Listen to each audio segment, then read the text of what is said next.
Hello friends, कैसे हैं आप सब लोग। आज हम बात करेंगे एक ऐसे टॉपिक के बारे में जिसका नाम है मेनिंजाइटिस। मेनिंजाइटिस को हिंदी भाषा में हम दिमागी बुखार भी कहते हैं। तो इसमें क्या क्या लक्षण आते हैं और इसमें क्या क्या उपाय है, आज हम उस सब के बारे में। तो चलिए फ्रेंड्स स्टार्ट करते हैं। स्टार्ट करने से पहले वीडियो को पूरा देखें और मेरे चैनल को लाइक एंड सब्सक्राइब करें।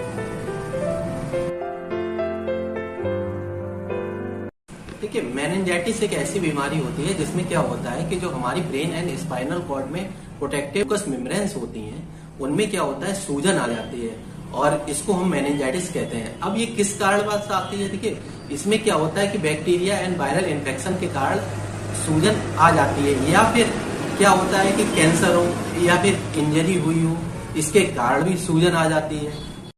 कि ये बीमारी सांस लेने के थ्रू एक दूसरे व्यक्ति से पहुंच जाती है और इसके लक्षण 24 से 48 घंटे में दिखने लगते हैं। अब बात करते हैं लक्षण की। लक्षण में क्या होता है कि इसको ठंड लग के बुखार आने लगेगा, हो सकता है रेसेस कुछ भी आ जाए, या सीवियर हेडेक होने लगता है। और इसमें क्या होता है कि हेडेक होगा और बुखार भी आएगा और कमर में दर्द होगा, गर्दन में अकड़न आ जाएगी और ऐसा लगेगा कि भ्रम हो रहा है, किसी भी चीज को देख के डर जाना, कमर में दर्द होगा।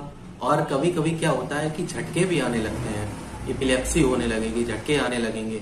और कभी कभी ऐसा पेशेंटों में जब सीरियस कंडीशन आ जाती है तो इसमें क्या होता है कि पेशेंट या तो कोमा में पहुंच जाता है या फिर उसकी सडनली डेथ हो जाती है। तो एक्यूट स्टेज में इसको इंसेफेलाइटिस कहते हैं। अगर सूजन, ब्रेन में सूजन आ जाना, ब्रेन मतलब स्पाइनल कॉर्ड, इसके साथ साथ दोनों में क्या होता है, उसकी लेयर, प्रोटेक्टिव लेयर में, मेम्ब्रेन में सूजन आ जाती है। तो ये सारी कंडीशनें उसके साथ साथ ये सिम्टम्स आने लगते हैं।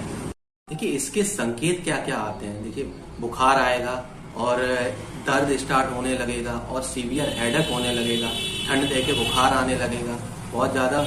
और इसके साथ साथ इसको भ्रम होने लगता है और उसको दौड़े भी आने लगते हैं। तो ये अगर कंडीशन मिलती, देखिए, ये बच्चों में सबसे ज्यादा खतरा रहता है, क्योंकि बच्चों में क्या होता है, हो सकता है दिमागी बुखार आने लगे, सीवियर हेडेक होने लगता है, दर्द होने लगता है और ऐसा भ्रम होने लगता है, कुछ दिख रहा है, और कभी कभी झटके भी आने लगते हैं। तो इन सारी चीजें अगर मिलती हैं तो आप एक MRI करवाइए।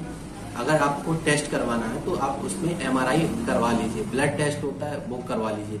तो इन सारी रिपोर्ट से पता चल जाता है कि हमारे अंदर क्या प्रॉब्लम है। और अगर इसके देखिए, बदलते मौसम में यह बुखार, दिमागी बुखार बच्चों को ज्यादा प्रभावित करता है। तो ये सारे सिम्टम्स अगर आते हैं तो आप ट्रीटमेंट करवाइए। और अगर होम्योपैथिक ट्रीटमेंट लेना है तो आप होम्योपैथिक ट्रीटमेंट ले सकते हैं। लेकिन सडनली में अगर कोई आपको प्रॉब्लम ज्यादा बढ़ रही है तो उसमें आपको एलोपैथिक ट्रीटमेंट ही बेस्ट है।